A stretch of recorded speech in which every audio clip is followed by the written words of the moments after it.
Con motivo del Día Internacional de la Erradicación de la Pobreza, el Ministerio de Desarrollo Social y 35 representantes de diferentes organizaciones sociales presentaron un muro que representa cuáles son los obstáculos para superar precisamente la pobreza en nuestro país. Bueno, además se instaló un buzón para recibir las ideas con el objetivo de hacer frente a la escasez de recursos. Queremos conversar más sobre este tema, para eso tomamos contacto con el Ministro de Desarrollo Social, Bruno Baranda. Buen día, Ministro, ¿cómo le va? Hola, muy buenos días, Paola, muy buenos días, Sebastián. Ministro, en lo concreto, este muro que implica los obstáculos con que se encuentran ministerios como el suyo y en general la labor del Estado para superar la pobreza, ¿cuáles son esos obstáculos? Hay de todo. Lo que quisimos graficar es una serie de barreritas que, más grandes o más chicas, están dificultando mucho que las personas superen la pobreza. Yo ayer mencioné tres de ellas. La primera era la actitud, cómo cada uno de nosotros asumía la responsabilidad que le cabía. Esto no es solo una responsabilidad del Estado, no es solo una responsabilidad de las familias, de las fundaciones, corporaciones o dejada meramente a la caridad.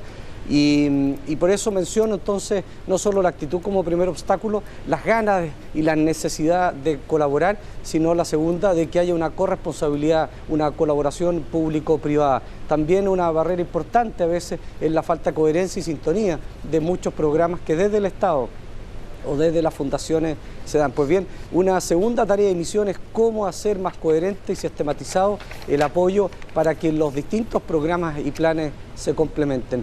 Una tercera tarea, la falta en ocasiones de la focalización. Precisamente estas organizaciones comunitarias que muy temprano sacaron ellos una declaración pública más bien representativa de ellos, pues bien nos hicimos eco de la misma. ¿Por qué?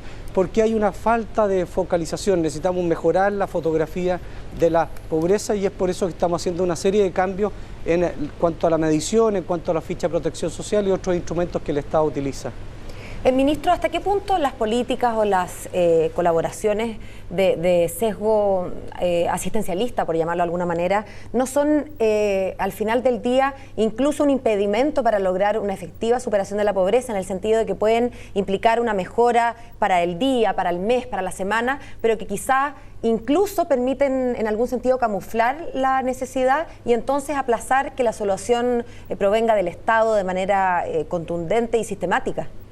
Así es, Paula, un camino importante, y siempre digo yo que tenemos que tener un Estado fuerte para apoyar precisamente a las familias más pobres, pero no se tiene que agotar y limitar meramente a eso, las transferencias monetarias no condicionadas, el entregar recursos por parte del Estado a las familias pobres por el mero hecho de serlo, a propósito de la dignidad, es parte de nuestra política pública, pero lo central es que la responsabilidad del Estado no se agote en eso, y es por eso que la transferencia de recursos por parte del Estado es necesaria y esencial, porque hay de verdad hogares que viven en condiciones muy miserables, pero de la mano con eso y complementariamente tenemos que entregar instrumentos y herramientas que les permitan a ellos también aprovechar o tener oportunidades para salir adelante. Y es por eso que en el gobierno hemos implementado, por ejemplo, el programa Ingreso Ético Familiar, donde hay transferencia de recursos por la dignidad de las personas y sus familias, en razón del total de integrantes de la familia, donde hay recursos que se transfieren en la medida que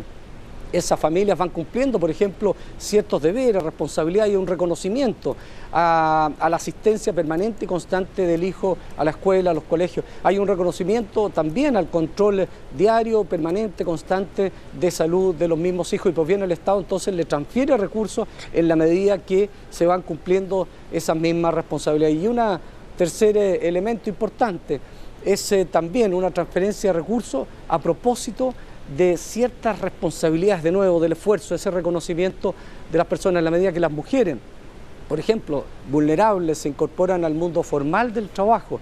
Hay un subsidio y un bono que se le entrega mensualmente. Más de 60 y tantas mil mujeres hoy lo están recibiendo.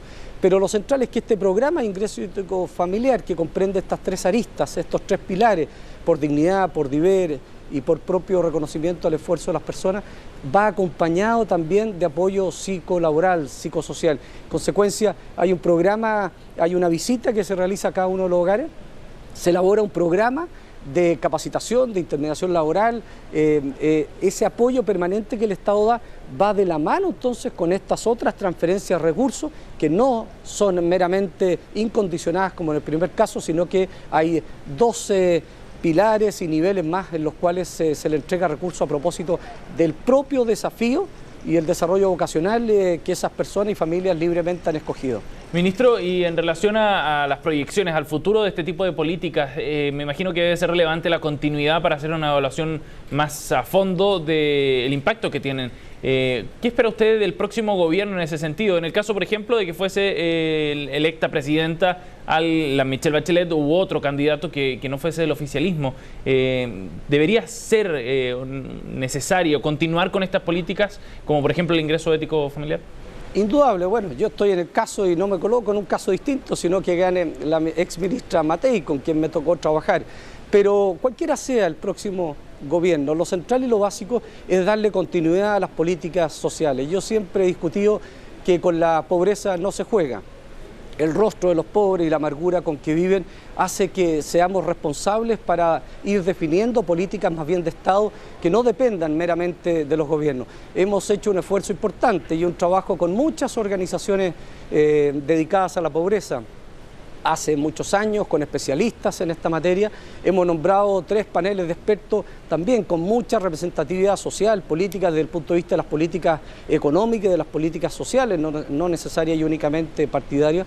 Y pues bien, con el objeto básicamente de con ellos ir definiendo justamente estas políticas de suerte tal que sean representativas, pero que además represente a aquellos que llevan años con experiencia o con estudios académicos, investigadores, etcétera, de suerte tal que responda a esa necesidad y no sea una elucubración o elaboración meramente de política pública por parte de nosotros como autoridades, sino que hemos, por ejemplo, en las políticas públicas de adultos mayores, incorporamos a las organizaciones de adultos mayores. Estamos por dictar en los próximos días las políticas públicas de calle y de inclusión a las personas con discapacidad. En ambos casos hicimos una consulta muy profunda de las organizaciones comunitarias, de las organizaciones dedicadas a atender e incluir a las personas con discapacidad. En consecuencia, hemos recogido y elaborado nuestras propias políticas públicas, programas y planes, abasteciéndonos de mucho aporte de un grupo importante de profesionales y voluntarios que llevan años. En consecuencia, creemos, primero,